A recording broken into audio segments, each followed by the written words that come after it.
Hi class, I hope you're doing well today. Welcome to week 5. All the coffee, right? All the coffee. I hope you enjoyed watching Rear Window, or maybe you'll enjoy it after this video lecture. It's one of my favorite films of all time that ages so well with cultural shifts, which is one of the reasons I keep it on my syllabi year after year.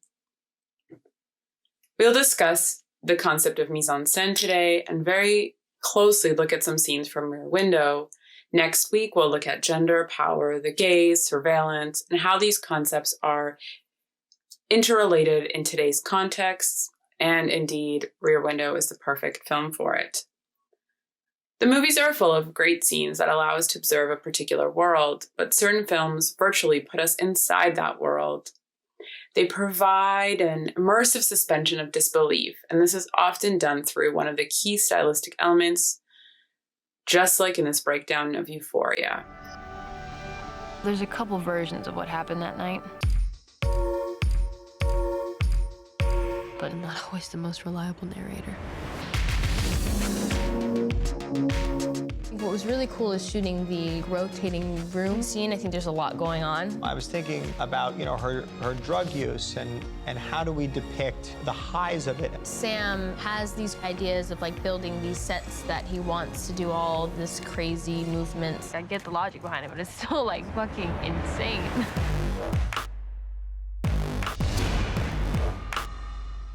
Marcel Rav, our cinematographer's main concern is he's going, well, look, we don't want to do motion control and comp in all these people because then it's going to take all the life out of it. Basically, they built this room that rotated completely around. We built it on a gimbal. So when Rue walks down that hallway, she walks into the bathroom, she does the drugs, and as she walks out, that bathroom breaks away, which allowed our techno crane to basically dolly into the hallway with her. And we keep her in frame as the entire hallway starts to rotate around her.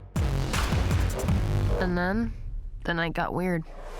It's really disorienting, I think, being in there. Everything is just spinning and you have no sense of where the real world is in comparison to where you are. And let's just say that, like, I'm experiencing this crazy thing with Rue. The partygoers are literally strapped to the ground. Going upside down as the room is moving. I did not envy those people because they must have had, like, crazy head rush. The attention to detail that they paid to this show and to every single moment in it is like extraordinary. We're being told the story by a drug addict, so it just allows it to go wherever her mind wants to take it. There's so many special things that the show is going to show you as it continues to unfold. So yes, it's mise-en-scene, the arrangement of people, places, and objects to be filmed. As looking at movies defines, mise-en-scene means literally staging or putting on an action or scene, and thus is sometimes called staging. In Rear Window, director Alfred Hitchcock literally sets the stage by raising 3 bamboo window blinds one by one as the credits roll, and frames the audience through Jeffrey's window, a frame within a frame. The movie ends the same way, except now the bamboo blinds are being lowered. 2 major components of mise-en-scene are design and composition. Design, which is the process by which the look of the settings, props, lighting, and actors is determined. And composition is the organization, distribution, balance, and general relationship of actors and objects within the space of each shot. And this can be highly personal and can help us distinguish one director's work from another. It can also be created through a predetermined formula, as it was, for instance, by the studios during the classical Hollywood studio era, when each studio typically had its own look. Now, in addition, genre formulas can have a powerful influence on the mise-en-scene of individual films within that genre, right? We looked at Wes Anderson a couple weeks ago. He's very stylistically specific. Composition is part of the process of visualizing and planning the design of a movie, like a storyboard you see here. You know how I've been saying everything is in the frame for a reason. Everything you see in the movie is there. It's been meticulously placed. Indeed. So it takes a lot of planning to make sure that it is. It doesn't just kind of happen. As filmmakers visualize and plan each shoot, They must make decisions about two aspects of composition: framing, what we see on the screen, and kinesis, what moves on the screen. Everything you see on the screen, the design was put there in a specific way, composition, for a reason, to help the story, to move the story forward. And if you're watching even, let's say, a mumblecore film, a kind of genre which is much more fluid and sort of realistic, the shots are still there and set up to provide a vibe. In the critical analysis of movies, the term vibe refers to the overall look and feel of a movie, the sum of everything the audience sees, hears, and experiences while viewing it. And I'm going to just show you in a second an example from L'Avenir by my favorite director, Mia Hansen-Løve. Consider design and composition. Here we can see the frame is lived in, feels like a home you maybe likely been to, and tells us a great deal about the people. The food is picked over, the furniture is a kind of classic French style, there's many books, bookshelves around the discussion of a book, and lights are on, lots of windows, and drinks are at varying stages of completion. In this way, never think you are digging too deep into a movie or thinking that you're seeing too much into it. If you are, it probably means you're doing a detailed formal and cultural analysis. Now, when we think about framing, so the frame is the border between what the filmmaker wants us to see and everything else. The dimensions of height and width that provide the shape of the movie's images. And in that is the movie's mise-en-scene. Now, let's go back to L'Avenir again, and Natalie, the main character, is trying to get a hold of her mother's caretaker as she prepares to leave her summer home. It's assumed it's going to be for the last time because her partner cheated on her and she doesn't want to stay, nor is he going to stay with her. But so as she's trying to get a hold of her mother, the reception on her cell phone is spotty. The long shots capture her aloneness and the distance between those she has intimate bonds with, her soon-to-be ex and her mother. This kind of spread out long shot, she's all kind of alone. The sea is also nearly dried up. She's also going through a kind of crisis of a woman her age being separated from her husband. In terms of mise-en-scene, these details capture the mood and the story and subtly influence our mood as we watch, much as the decor, lighting, smells, and sound can influence our emotional response to a real-life place.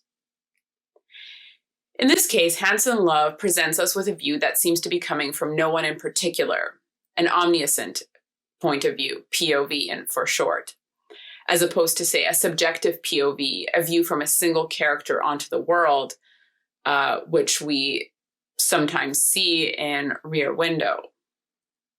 Because the frame, the rectangle or square we're watching, is dynamic, it moves as the camera moves around a space. It makes us aware of the off-screen space outside the frame as well as the on-screen space inside it. As the frame moves, it reveals details that were previously off-screen and encourage us to take note of the dynamic between off-screen and on-screen spaces. So in this way, both on and off-screen spaces are equally important to the composition and the viewer's experience of it. Hitchcock is a master of tension and a master in the use of off-screen space to increase the intensity of a story and our relationship to the characters. Rear Window, the movie we're discussing for this module, is an incredibly dynamic film, yet quite stationary, right? Because as most of what happens is from Jeffrey's window, who's in a wheelchair. So Hitchcock instead uses smaller bits of off-screen space as opposed to sort of larger areas. For example, after Thorwald realizes that he might be being watched, he moves to an area of his apartment that cannot be seen from the the window. Did you get frustrated? Of course, it is exactly at the time when he's holding a rope of some kind, something that seems like it could incriminate him. In that exact moment, all we see on the screen was a shadow behind blinds, when instead we really wanted to see Thorwald show some evidence of a crime scene, because we've yet to see it. There's just these kind of assumptions about what happened off screen. And as we understand cinematic techniques, we as the audience assume that Thorwald is directly behind the blinds in the off-screen space of the shot, but it could also just be a shot of a random person? We're not sure. The visual elements of mise-en-scene are also all crucial to shaping our sympathy for and understanding of the characters shaped by them. Keep in mind that the director has a reason related to the overall vision of the movie for each thing put in a shot or scene, so figures, objects, decor, the landscaping, etc. But each of these things does not necessarily have a meaning in and by itself. It's the combination of elements within the frame that gives a shot or scene a kind of overall meaning. So let's take a look at how we're introduced to two key figures, Stella and then Lisa. Stella's a tough straight shooter. We see the way she comes in and even how she's got her thermometer right in her dress pocket. Remember, back then traditional dresses did not have pockets. As you watch this, think of the camera shot types and angles on her. In the workhouse. You know, in the old days, they used to put your eyes out with a red hot poker. Any of those bikini bombshells you're always watching were the red hot poker? Oh, dear. We become a race of peeping toms. What people ought to do is get outside their own house and look in for a change. Yes, sir. How's that for a bit of homespun philosophy? Now let's take a look at how the audience is introduced to Lisa. What types of shots and angles, and of course, a lighting, are present on her? Hitchcock uses design and composition for his cinematography. Lisa literally lights up the room as she walks around the studio apartment from lamp to lamp.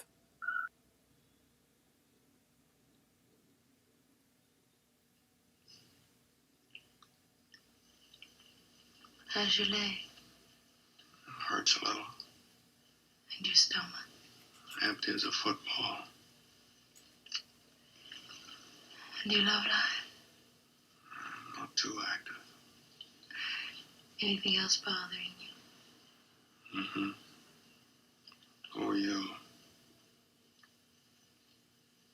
Reading from top to bottom. Lisa? Carol?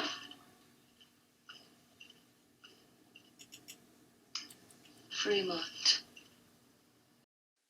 And now, the more familiar you become with film history, the more you will see that mise-en-scene can be used to distinguish the work of many great directors noted for their visionary manipulation of cinematic form.